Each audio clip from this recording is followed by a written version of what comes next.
حضرت ابن عباس رضی اللہ عنہ سے روایت ہے، نبی اکرم صلی اللہ علیہ وآلہ وسلم نے ارشاد فرمایا، اللہ تعالیٰ بندے کے 3 قسم کے گناہ معاف نہیں کرے گا، ان گناہوں کے علاوہ جس قدر گناہ ہوں گے ان کو معاف کر دے گا، لیکن ان 3 گناہوں کو کبھی معاف نہیں کرے گا، اور وہ گناہ یہ ہیں۔ بسم اللہ الرحمن الرحیم۔ السلام علیکم ورحمۃ اللہ وبرکاتہ۔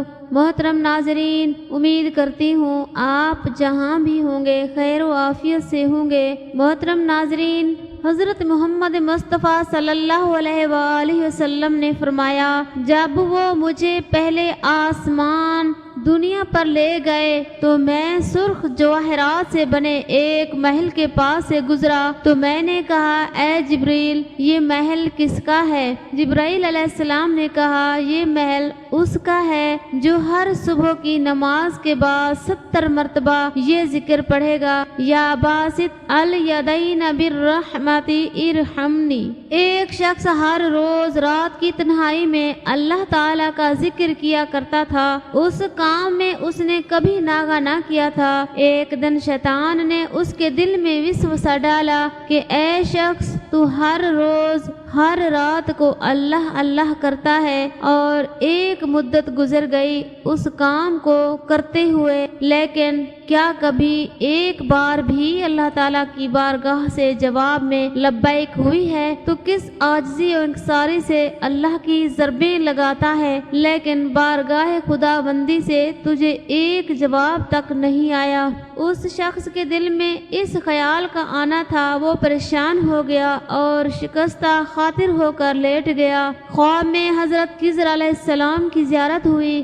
آپ نے اس سے پوچھا، اے اللہ کے بندے، تو اللہ کے ذکر سے کیوں رک گیا ہے؟ کہنے لگا، میں تو ہر روز اللہ اللہ کرتا تھا، لیکن جواب میں میرے پاس لبیک نہیں آیا، اس لیے میں اس بات سے ڈر گیا کہ شاید میں اللہ تعالیٰ کی بارگاہ میں مردود ہوں۔ یہ سن کر حضرت خضر علیہ السلام نے فرمایا، اے شخص، اللہ پاک نے مجھ سے فرمایا، جا میرے اس بندے سے کہہ دو کہ تیرا اللہ اللہ کہنا میرے ہی کرم کی وجہ سے ہے۔ کیا میں نے تجھے اپنے کام میں نہیں لگا رکھا ہے؟ تیری طلب تڑپ کی مجھے سب پتا ہے، میں تجھے بھولا نہیں ہوں، نہ ہی میں نے تجھے نظر انداز کیا ہے۔ تیری ہر پکار اور ہر بار اللہ کہنے پر میں تجھے 1000 بار لبیک لبیک کہتا ہوں۔ تجھے یہ سوچ، یہ عمل، یہ طلب میں نے ہی دی ہے، اور میں نے ہی تجھے اس کام پر لگایا ہے، اور اصل میں تجھ سے زیادہ مجھے ہی تیرا اشتیاق و شوق ہے۔ اس شخص نے یہ خواب دیکھا تو ہڑبڑا کر اٹھ بیٹھا اور فوراً صدق دل سے تائب ہوا، اور پھر دوبارہ اللہ تعالیٰ کے ذکر میں مشغول ہو گیا۔ سبحان اللہ۔ سبحان رضی اللہ عنہ سے روایت ہے، رسول اللہ صلی اللہ علیہ وآلہ وسلم نے ارشاد فرمایا، میں اپنی امت میں سے یقینی طور پر ایسے لوگوں کو جانتا ہوں جو قیامت والے دن اس حال میں آئیں گے، ان کے ساتھ تہامہ پہاڑ کے برابر نیکیاں ہوں گی، تو اللہ عز و جل ان نیکیوں کو ہوا میں منتشر ہو جانے والا غبار بنا کر غارت کر دے گا۔ تو سبحان رضی اللہ عنہ نے عرض کیا، اے اللہ کے رسول صلی اللہ علیہ وآلہ وسلم، ہمیں ان لوگوں کی نشانیاں بتائیے، ہمارے لیے ان لوگوں کا حال بیان فرمائیے، تاکہ ایسا نہ ہو کہ ہمیں انہیں جان نہ سکیں اور ان کے ساتھ ہو جائیں۔ تو رسول اللہ صلی اللہ علیہ وآلہ وسلم نے ارشاد فرمایا، وہ لوگ تم لوگوں کے دینی بھائی ہوں گے، اور تم لوگوں کی جلد ظاہری پہچان اسلام میں سے ہوں گے، اور رات کی عبادات میں سے اسی طرح حصہ لیں گے جس طرح تم لیتے ہو، یعنی تم لوگوں کی ہی طرح قیام اللیل کیا کریں گے، لیکن ان کا معاملہ یہ ہوگا کہ جب وہ لوگ اللہ کی حرام کردہ چیزوں اور کاموں کو تنہائی میں پائیں گے تو انہیں استعمال کریں گے۔ یا رب، ہمیں پلک جھپکنے کی مقدار کے مطابق بھی ہمارے نفس کے حوالے نہ کرنا، آمین۔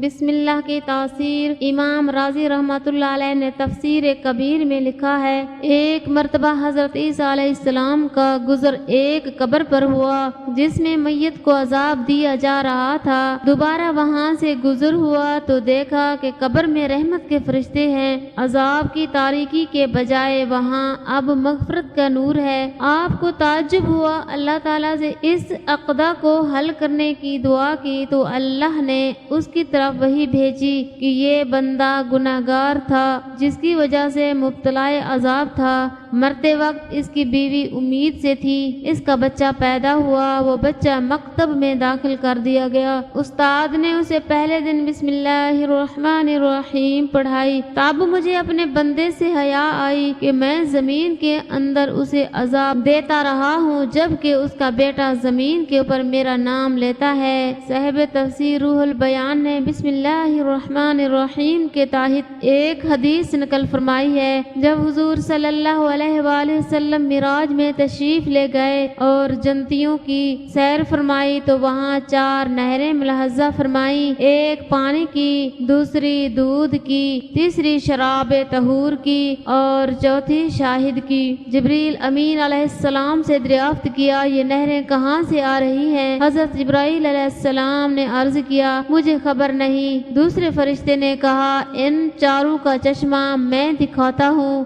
ایک جگہ لے گیا، وہاں ایک درخت تھا جس کے نیچے ایک عمارت بنی ہوئی تھی اور دروازہ پر قفل تالا لگا ہوا تھا، اس کے نیچے سے یہ 4 نہریں نکل رہی تھیں۔ ارشاد فرمایا، دروازہ کھولو۔ عرض کیا، اس کی چابی ہمارے پاس نہیں بلکہ آپ کے پاس ہے، یعنی بسم اللہ الرحمن الرحیم۔ حضور صلی اللہ تعالی علیہ وسلم نے بسم اللہ الرحمن الرحیم پڑھ کر قفل کو ہاتھ لگایا، دروازہ کھل گیا۔ اندر جا کر ملاحظہ فرمایا کہ اس عمارت میں 4 ستون ہیں، ہر ستون پر لکھا ہوا ملاحظہ فرمایا بسم اللہ الرحمن الرحیم 1 2 3 4 اور بسم اللہ کی میم سے پانی جاری ہے اور اللہ کی ہا سے دودھ جاری ہے اور رحمان کی میم سے شراب طہور جاری ہے اور رحیم کی میم سے شاہد۔ اندر سے آواز آئی، اے میرے محبوب، آپ کی امت میں سے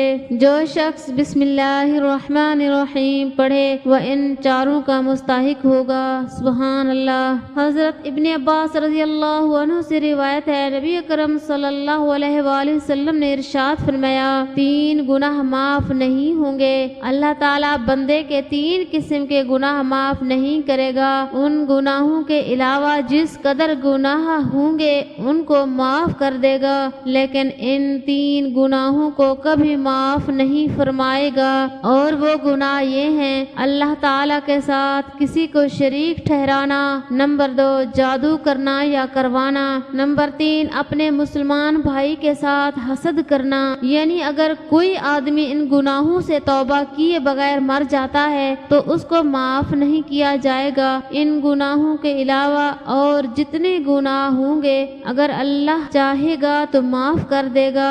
شرک اس قدر سنگین جرم ہے، شرک کرنے والے آدمی کا کوئی عمل قبول نہیں کیا جاتا۔ جادو یہ وہ بدترین گناہ ہے جو آدمی کو ایمان سے خارج کر دیتا ہے۔ حسد یہ ایسا زہریلا گناہ ہے جو آدمی کی سال کی تمام نمازیں، تلاوت، صدقات اور دیگر عبادات ایک لمحے میں برباد کر دیتا ہے، لہٰذا ان گناہوں سے بچنے کا اہتمام کیا جائے۔ اللہ تبارک تعالی ہم سب کو ان تمام گناہوں سے بچائے اور نیک عمل کرنے کی توفیق عطا فرمائے، حضور صلی اللہ علیہ وآلہ وسلم کی سنت پر عمل کرنے والا بنائے، آمین۔